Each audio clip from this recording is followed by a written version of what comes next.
We'll start with marks of addition using fibre, paper, modelling and sprigs.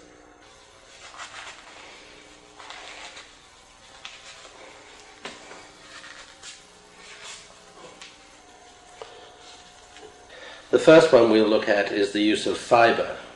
This is dipped in a liquid clay or a slip and then attached to the surface, and during the firing process, when it gets to that point, the fibres will burn away, but they'll leave the pattern of what was there before. So I'm just going to dip these in the slip here and then drape them onto the pot. This is just burlap that we're using, and this is a thick slip here. So what we can do is just squeeze out some of the slip. Is a delightfully messy thing to do, but lots of fun, and can create really quite interesting patterns on the surface of the object. It can be draped loosely or tightly over the object and just put into place wherever one wants it to be. You can spray it with different colors of oxides and various coloring approaches, or you can use colored slips to do it and attach it to the surface. But it provides quite an interesting textured background for future or for further development. I roughened the burlap up by pulling out a number of different strands and widening the mesh of the burlap so that it's not just a straight squared pattern of fibre. It becomes much more interesting the way that the surface will develop from it. We'll flatten it as much as is possible to the pot without losing the patterns of the fibres that are there. Other techniques or other fabrics that can be used are various forms of net and lace and muslin, anything that will quickly absorb some of the liquid clay and then be able to be applied to the surface. I'm just going to apply these pieces of lace, soaking them first in slip and then applying them to that surface. This same technique has been used historically to create a lot of different patterns for figurines that have lace dresses are done in this way. A lot of things that come from Meissen and Dresden in Germany and various parts of England have this same sort of technique used in them for creating these lacy patterns. I'm going to work into this with just a little bit of paper that is soaked again in the slip and applied to the surface.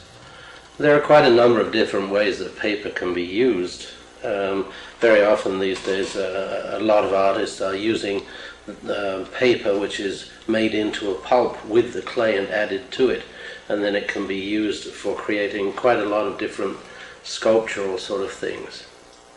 I'm just using newspaper here dipped in the slip, and the newspaper will burn away in the firing and leave a raised pattern, and that once it's finished firing and gone through the glaze firing, it will be quite substantial. Before then it's rather fragile, but if once one gets it to the glaze fire stage, it's quite substantial. You can create quite a lot of different surfacing variations in using paper in this way. This small porcelain piece at the front here by Sue Hara of Canada has paper added to the piece of aperture over there, which gives this beautiful translucent quality with the light passing through it. And as far as the fiber draped surfaces, we can see here the raw part with what I just did. And here's a finished example of the same sort of technique used by Pauline Pelletier of Quebec.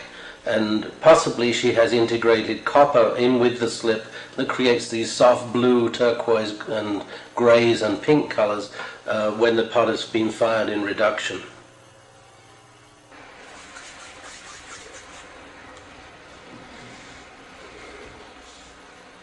Another technique which employs variations in surface, both raised and cut away, is that of modeling and additive pieces, which you can also cut away parts of it as well. So what I'm going to do here on this piece is just do a small modeled chrysanthemum flower, just taking little balls of clay, applying them to the slightly dampened surface and pressing it in with the finger, so that we'll have a whole series of different small floral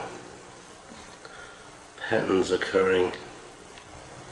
These are just small balls of soft clay that are pressed into the surface, and then I can take another small coil of clay and use it as the stem of the flower.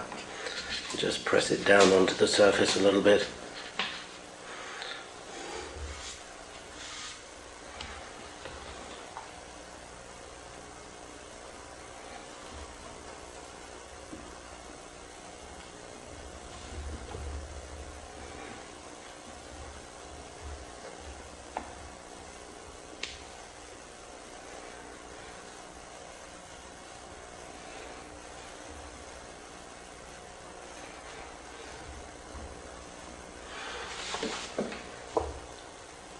And I could either add leaves that are made to it, or I can take a knife or another tool and just cut the sort of pattern of leaves just very simply in that surface. So we've got variation occurring in the way that the glaze will affect the surface.